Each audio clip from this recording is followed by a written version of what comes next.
आज आपण भांडवली इथं एक साप आहे म्हणून आपल्याला कॉल आलेला आणि तुम्ही बघू शकता की अशा पद्धतीने एक मंदिर आहे. या मंदिरामध्ये साहित्य ठेवलेलं आहे डीजेचं आणि त्या डीजेच्या बॉक्सच्या खाली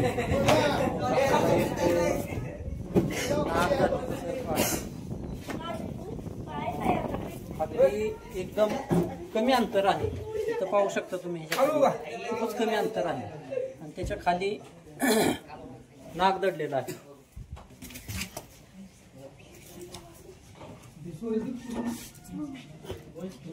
या ठिकाणी हा नाग दिसतोय.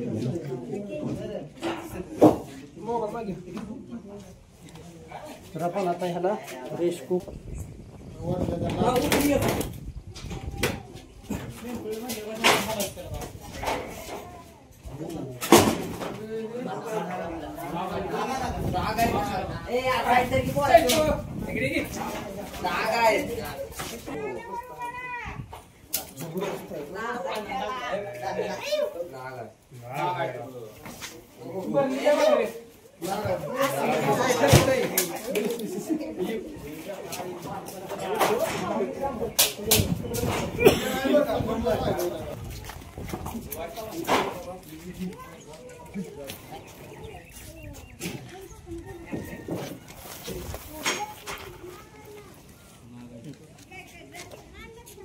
तर हा सर्प आपण या ठिकाणी रेस्क्यू करायचा प्रयत्न करतोय.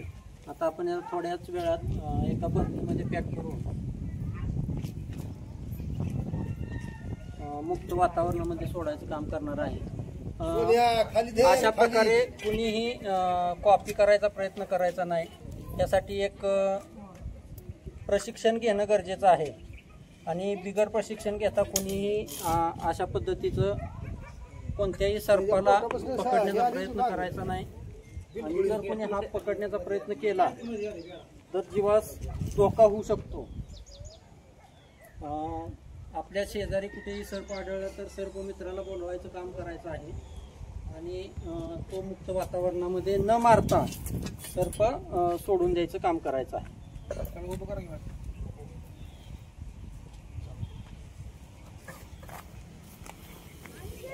तर अशा पद्धतीनं हा नाग ओळखायचा असेल तर तुम्ही ओळखू शकता की नाग हा फणा काढत असतो आणि हा विषारी आहे. ह्याच्यामध्ये न्यूरोटॉक्सिक जे विष आहे ते आपल्या मेंदूच्या नर्वल सिस्टमवरती काम करत असतं आणि नर्वल सिस्टम डॅमेज करून पूर्णपणे तो दंश झाल्यानंतर माणूस पॅरालाइज होतो आणि हळूहळू त्याचा कोमात जाऊन मृत्यू होतो.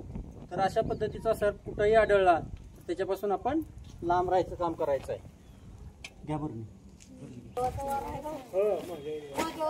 दगड लावली त्या तोंडाला एक दगड लाव.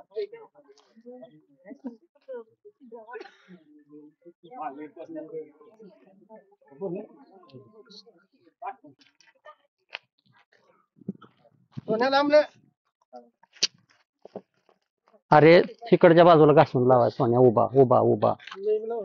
हा सोड सोड मावेल खाली सोडते दगड.